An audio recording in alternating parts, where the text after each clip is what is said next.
አዲስ ቀን ላይ ትገኛላችሁ ተመልካቾቻችን የሀገር ጉዳይን አስቀደምን ቀደም ሲል ያነሳናውን ጉዳይ እንግዲህ በኢትዮጵያ ያሉ ቅርሶችን ከመጠበቅ ጥገና ከማድረግ እንዲሁም ደግሞ እንክብካቤ ከመስጠት ረገድ እየተሰሩ ያሉ ስራዎች ምንድናቸው በቀጣይስ ምን ታስቧል እንዴትስ ነው ጥገና እንክብካቤ እየተደረገላቸው የሚገኘው የሚለውን አንስተናል ይህን ጉዳያችንን በዚህ በአዲስ ቀን ብቻ የምንተው አይደለም በዜና ኢትዮጵያ በኢቲቪ 57 ሌሎች መረጃዎችን ከሌሎች እንግዶች ጋር አድርገን መረጃዎችን የምናደርሳችሁ ይሆናል አሁን ሰዓቱ የዶት ስትሪም ነው በተለያዩ የማህበራዊ ትስስር ገጾች የተለያዩ ጉዳዮች ተነስተዋል ቀደም ሲል የነገረንን መረጃ አካቶ ናትናኤል እዚህ ስቱዲዮ ነው የሚገኘው በድጋሚ እንዴት ቆያችሁ በቀጥታ ወደ መረጃዎቼ ነው የማልፈው እንግዲህ የበዓል ሰሞን ነው ሰሞኑን በጠቅላላ ኢትዮጵያ በዓለምም እንደዚሁ የበዓል ወቅት ነበረ ኢቢሲ.ስትሪም ደግሞ በተለይ ይሄንን የበዓል ወቅት ከሆሳዕና በዓል ጀምሮ በስቅለቱን ህማማቱን እንዲሁም ደግሞ የትንሳኤውን በዓል በልዩ ድምቀት በተለያዩ መረጃዎች ሲሰጥ ነበር ያሳለፈው እንግዲህ እንደምታውቁት በማህበራዊ ትስስር ገጾች ከ30 በላይ የሚሆኑ ፕላትፎርሞች ላይ እንሰራለን ያሉትን ወደ 8 የሚሆኑ የማህበራዊ ትስስር ገጾች ላይም አለን እነሱ ፕላትፎርሞች ላይ በፎቶዎች በግራፊክስም እንደዚሁ ፖስተሮች የእንኳን አደረሳችሁ መልእክቶችን በስፋት ስናስተናግድ ነበር አጫጭር ቪዲዮዎችም እንደዚሁ በስፋት ነበሩን እንግዲህ በዓሉን አስመልክቶ የተላለፉ መረጃዎች በተለይ የእንኳን አደረሳችሁ መልእክቶች በጠቅላይ ሚኒስትር ዶክተር አብይ አህመድ ያስተላለፉትን የእንኳን አደረሳችሁ መልእክት ጨምሮ የሃይማኖት አባቶች ሲያስተላልፏቸው የነበሩ የእንኳን አደረሳችሁ መልእክቶችን እንዲሁም የተለያዩ ተቋማትና የክልል ርዕሳነ መስተዳድራንም እንደዚሁ ያስተላልፏቸውን የእንኳን አደረሳችሁ መልእክቶች በስፋት ስናስተናግድ ነበረ እንግዲህ በፌስቡክ ወደ 19 የሚሆኑ የፌስቡክ ገጾች አሉን በ8 ቋንቋዎች የምናስተናግድበት ዋናው የፌስቡክ ገጻችን ደግሞ የአማርኛ ዜና የፌስቡክ ገጽ ወደ 4 ሚሊዮን የሚሆን ተከታዮችን ለማፍራት የቻለ የፌስቡክ ገጽ ነው እዛ ላይም እንደዚሁ ከሰሞነ ህማማቱ ጀምሮ በተለይ ሃይማኖታዊ አስተምሮችን ያዙትን እያንዳንዱ ቀናት ትርጓሜያቸው ምንድነው የሚለውንም በፖስተሮችም በጣም ብዙ ሰዎች የተጋሯቸው መረጃዎች ናቸው በነገራችን ላይ በዛ መልኩ ስናስተላልፍ ቆይተናል ከዛ ባሻገር ደግሞ የቀጥታ ስርጭቶችም ነበሩን በዓሉን ሁነቶች የሚያሳዩ የቀጥታ ስርጭቶች ከተለያዩ አካባቢዎች ላይ ስንገባ ነበር የዜና ሰዓታቱንም ጨምሮ ማለት ነው ከዛ ባሻገር በተለያዩ አካባቢዎች የነበሩ የገበያ ድባብ ምን ይመስል እንደነበረም የሚያስመላክቱ በርካታ መረጃዎች በተለይ በፎቶግራፍም የእርድ በዓል እንደመሆኑ የከብቶቹን የበጎቹን እንዲሁም የዶሮዎችና ሌሎች ለበዓል ግብአት የሚሆኑ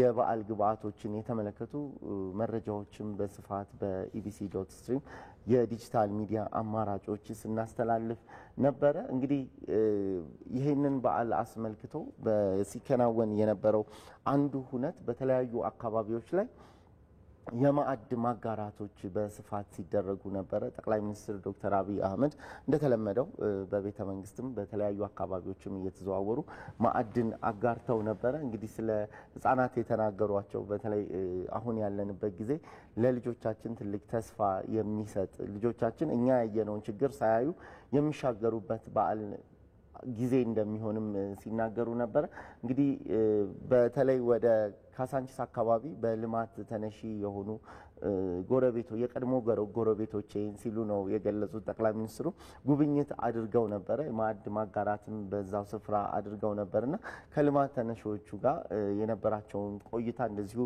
በኢቢሲ.ስትሪም ላይ ሙሉ ያደረጉት ንግግር እንዲሁም ደግሞ የነበረውን ሁኔታ የሚያሳዩ ቪዲዮዎች ፎቶዎችና መረጃዎች በስፋት ተጋርተዋል እነሱን መለስ ብለው ተመልካቾቻችን ማየት መመልከትም ይችላሉ ከዛ ባሻገር እንግዲህ ማዕድ ማጋራቱ ላይ በጣም በርካታ የማዕድ ማጋራቶች ናቸው ከዚህ ቀደም ካልኮትሮ በርከት ብለው ታይተዋል በማህበራዊ ትስስር ገጾች ላይ ብዙ ሰዎች ግለሰቦች ማዕድ ሲያጋሩ ነበር ከዛ ባሻገር ደግሞ የአዲስ አበባ ከተማ ከንቲባ የሆኑት ወይዘሮ አዳነች አቤቤም እንደዚሁ በሌሊት በሃይማኖቱ ጾም በሚፈታበት ሰዓት የሀገር ባለውለታ አቅመ ደካሞች አካል ጉዳተኞችን እንደዚሁ ሰብስበው የማዕድ ማጋራት የጾም ማስፈታት ስራዎችን ማድረግ ችለው ነበር። ከዛ ባሻገርም በተለያዩ አካባቢዎች እንደዚሁ የማዕድ ማጋራት ሲደረግ ነበር። በላይነህ ክንዴም እንደዚሁ ባለሀብት ናቸው፣ የታወቁ ባለሀብት ናቸው። እሳቸውም እንደዚሁ የማዕድ ማጋራትን ሲያደርጉ እንደነበርና በተለያዩ የክልል ከተሞች አካባቢዎች ላይ ሰፋፊ የሆኑ የበጎ አድራጎት ስራዎችንም የተመለከትንበት በዓል ነበረ ማለት ይቻላል። ከዛ ባሻገር እንግዲህ ይሄኛው ቪዲዮ በድሬዳዋ ከተማ የተከናወነ ነው። የስቅለት ዕለት ከስግደት የሚመለሱ የክርስቲያን ምእመናንን ሙስሊም ወንድሞቻቸውና እህቶቻቸው በዚህ መልኩ መብልና መጠጥ በማቅረብ ሳይደክሙ ቤታቸው እንዲደርሱ ማድረግ ችለዋል። ይሄ ቪዲዮ ከወጣ በኋላ በማህበራዊ ትስስር ገጾች ላይ በጣም በስፋት ሲዘዋወር ነበር። እንግዲህ የድሬዳዋ ከተማ እንደምትታወቀው ትንሿ ኢትዮጵያ ተብላ ትገለጻለች። በመተባበር በፍቅር በተለይ ደግሞ እንደዚህ አይነት ሃይማኖታዊ በዓላት ሲደረጉ ደግሞ በጋራ በማክበር ሙስሊሙ ለክርስቲያኑ ክርስቲያኑ ደግሞ ለሙስሊሙ እንደዚሁ የማዕድ ማጋራትን መደጋገፍን የሚያሳዩባት ከተማ እንደሆነች ይታወቃል። ባለፈውም አርብ ዕለት የተከናወነው ይሄው ነው። በዚህ መልኩ ከጾመው ቆይተው ሰግደው ለሚመለሱ ምእመናን በዚህ መልኩ ማዕድ ማጋራት ችለዋል ማለት ነው። ይሄ መረጃ በቲክቶክ ገጻችን ላይ ከ730 ሺህ በላይ ተከታይ ባለውና ወደ 6 ሚሊዮን ገደማ የሚሆን ላይክ ማፍራት በቻለው የቲክቶክ ገጻችን ላይ ማግኘት ይቻላል። ከዛ ባሻገር በዩቲዩብ ገጻችንም ከ1.8 ሚሊዮን በላይ ሰብስክራይበር ያለው የዩቲዩብ ገጻችን ላይ እነዚህንና ሌሎች ተጨማሪ በርካታ ቪዲዮዎችን ማግኘት ይቻላል። በነገራችን ላይ የድሬዳዋ ከተማ ከንቲባ አቶ ከድር ጀዋርም እንደዚሁ የማዕድ ማጋራት የበዓሉ ዕለትም ማድረግ ችለው ነበረ።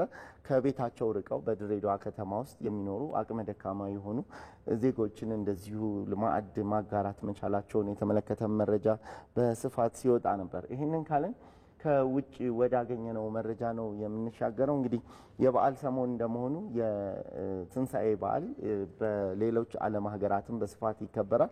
ዩክሬንና ራሻ በጦርነት ላይ እንዳሉ ይታወቃል። ላለፉት 2 ዓመታት የዘለቀ ጦርነት ቆይተዋል። ነገር ግን ደግሞ ከ500 በላይ የሚሆኑ የጦር እስረኞችን መለዋወጥ መቻላቸውንም የተመለከተ መረጃ እንደዚሁ ወጥቷል። እንግዲህ የራሻው ፕሬዚዳንት ቭላዲሚር ፑቲን እንኳን አደረሳችሁ በመላው ዓለም ለሚገኙ የክርስትና እምነት ተከታዮች የእንኳን አደረሳችሁ መልእክት አስተላልፈው ነበር።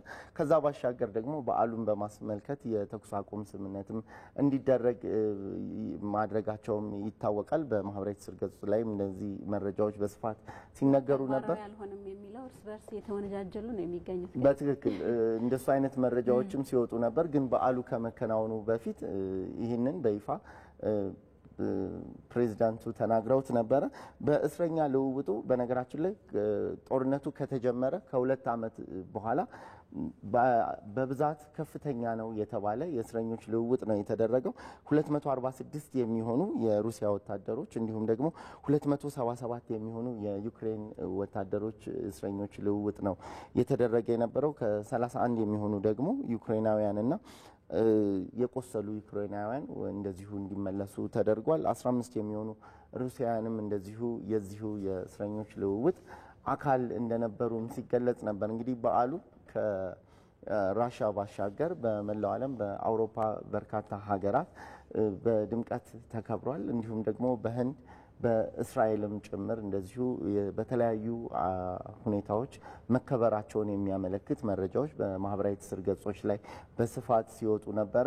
ኢቢሲ.ስትሪም ላይም እንደዚሁ እነዚህንና ሌሎች መረጃዎችን በገፍ ማግኘት ይቻላል።